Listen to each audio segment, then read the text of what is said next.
Hello, I'm glad to see you again in VNA's Bulletin. I'm Ngọc from Hanoi and now the headlines as usual. Prime Minister Nguyễn Phúc meets voters in Haiphong City. Mobile Internet may contribute $5.1 billion to Vietnam's GDP.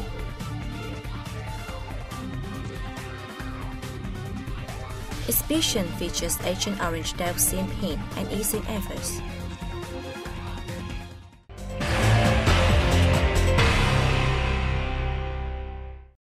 On August 3rd, Prime Minister Nguyễn Phúc and National Assembly deputies of Haiphong City met local constituents to inform them about the outcomes of the first session of the 14th legislature and collect ideas on issues of public concern.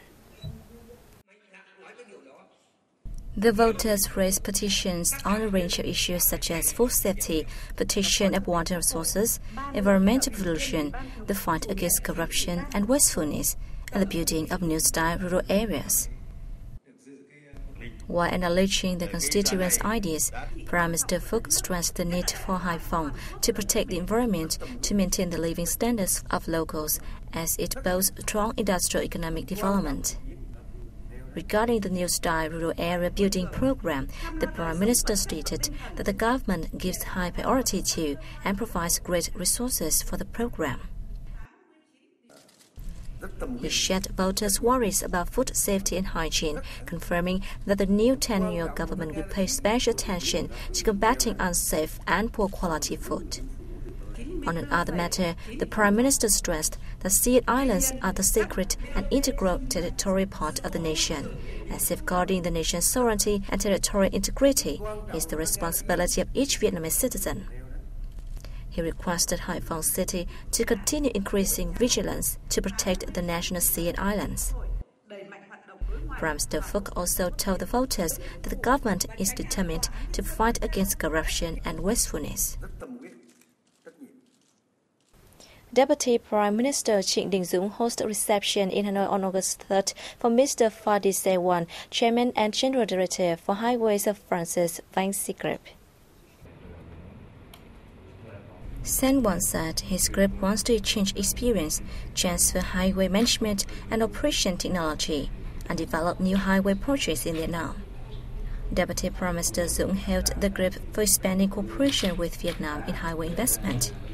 He said Vietnam is focusing on modernizing its transport infrastructure system with a view to completing the North-South Highway and developing a nationwide highway network by 2020. The country will study the development of a high-speed railway and build major airports, he said, adding that this offers an excellent opportunity for foreign businesses to invest in Vietnam. He asked the French group to directly work with Vietnamese ministries and partners to realize cooperative ideas. The 40th ASEAN Economic Ministers meeting and related meetings began in Vientiane, Laos on August 3rd, focusing on economic cooperation among 10 member countries, as well as between the group and its partners. Minister of Industry and Trade Trần Tuấn Anh led the Vietnamese delegation to the event. The meeting is an important event where ministers are preparing the agenda for the 29th ASEAN Summit and related meetings taking place in September this year.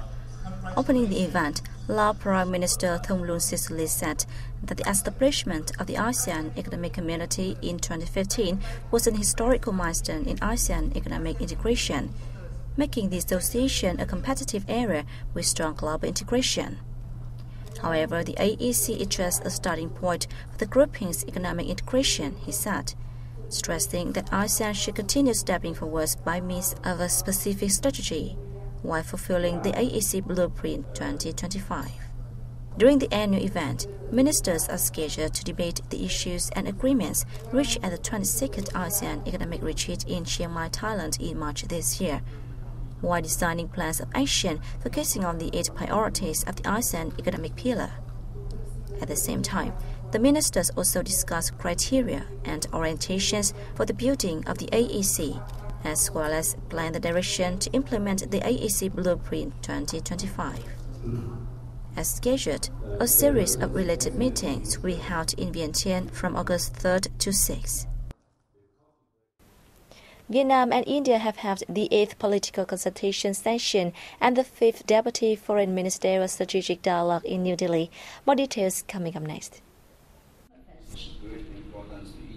Deputy Foreign Minister Phu Hồng Nam and Secretary of the Ministry of External Affairs, Priti Saran, chaired the events.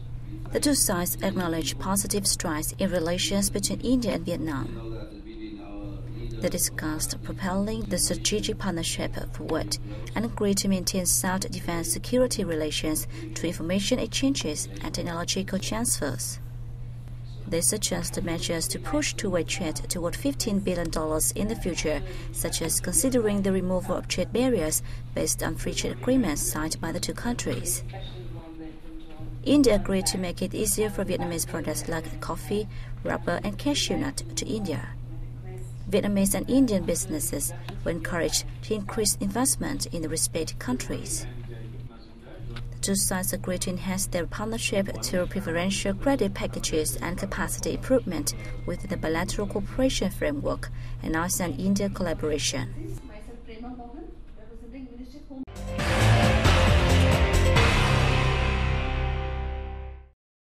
A research conducted recently by Oxford Economics says that the mobile internet sector may contribute $5.1 billion to Vietnam from 2015 to 2020, equivalent to 6.2% of the country's GDP growth forecast. According to the research, the sector is also expected to create roughly 140,600 new jobs for the country during the 5-year period, or 3.2% of the total employment growth estimate. The mobile penetration ratio in Vietnam will most double to nearly 80% by 2020 from what it was at the end of 2015. During this period, the sector created an output worth $3.7 billion for Vietnam's total income, equal to 6.4% of the country's total GDP, and have to provide 137,000 new jobs for local people. IT mobile subscription rate per every 100 inhabitants in Vietnam during the previous 5 years doubled to nearly 40% at the end of last year from the number in 2013. The National Wage Council has managed to nail down a 7.3% increase to the minimum wage in 2017. We have more in the following report. The surprising consensus reached at its second meeting this year came amid doubts that the Council could ever pull off a final figure, as its members kept proposing vastly different increase rates at the first meeting late last month. An average of 7.3% raise in the minimum wage would equal an extra of $180,000 to $250,000, equivalent to $8 to $11 a month for employees in the private sector. The exact increase, however, will depend on the specific rate applied to the areas where the employees work. The 7.3% raise is large compared to the initial figure of 4.62% proposed by the representative of the employers, the Vietnam Chamber of Commerce and Industry. Vietnam's General Confederation of Labor, on behalf of the employees, also compromised on its initial demand for an 11.1% hike. The Council will submit its proposal to Prime Minister Nguyễn Xuân Phúc for approval. The wage hike will be applied on January 1, 2017, if it is signed into effect. Hanoi enjoyed relatively high economic growth in the first half of the year, with good performances in the service and industry construction sectors. This information has been released at a Municipal People's Council meeting. The city's gross regional domestic product increased by 7.3%, in which the service and industry construction sectors grew 7.5% and 7.8% respectively, while the agricultural sector recorded a modest increase of 2.1%. The growth rate was relatively high, even though it was lower than the targeted annual growth of 8.5 to 9%. Budget collection in the first 6 months was about 85.8 trillion dong, about $3.8 billion, a 16.3% year-on-year increase. This period also saw significant improvements in attracting investment capital, with a more than 4-fold year-on-year increase in investment capital in industrial zones. However, the growth rate of export turnover was only 0.1%, much lower than the expected range of 7 to 8%. Meanwhile, the consumer price index increased 2.8% year-on-year, which was higher than the average rate of the whole country.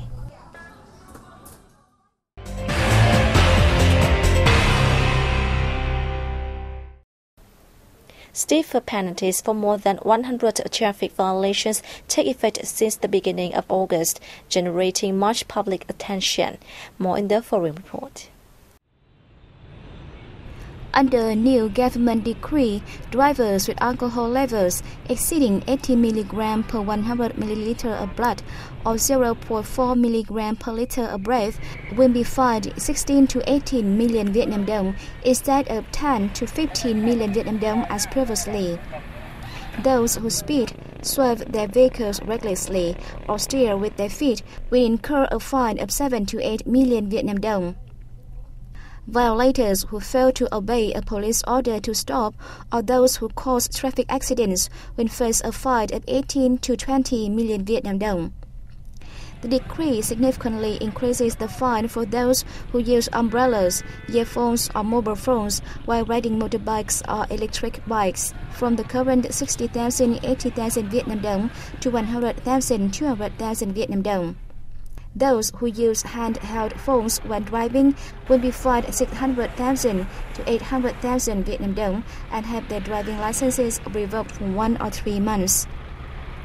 Under the decree, vehicles that run yellow traffic lights will receive a fine similar to one imposed for running red signals. The SIS International Festival of Vietnamese Traditional Martial Arts is taking place in Quy Nhơn City, Central Bình Định Province. Our reporters have the details. This year's event attracts 52 martial arts delegations with some 1,000 members from around the world. Among them, 16 delegations featuring 130 instructors and practitioners come from France, Russia, the US, and Canada, among others. The festival, initiated in 2006, has become a rendezvous for lovers of Vietnam's traditional martial arts.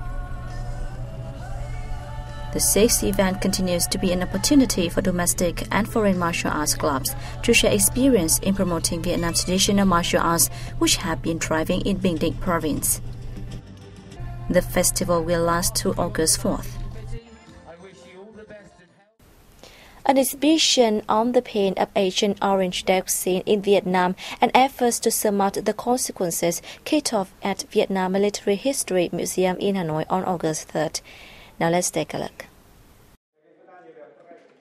Through more than 400 items and photos on display, the exhibition gives visitors an insight into the danger and devastation of chemical toxins and the process by which the U.S. Army caused the Agent Orange dioxin disaster in Vietnam.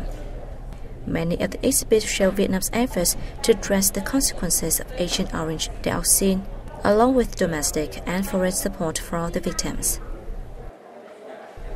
At the exhibition, books, scientific research and articles written by Vietnamese and foreign authors are also expected to have readers gain a better understanding of the disasters and remedies to the problem.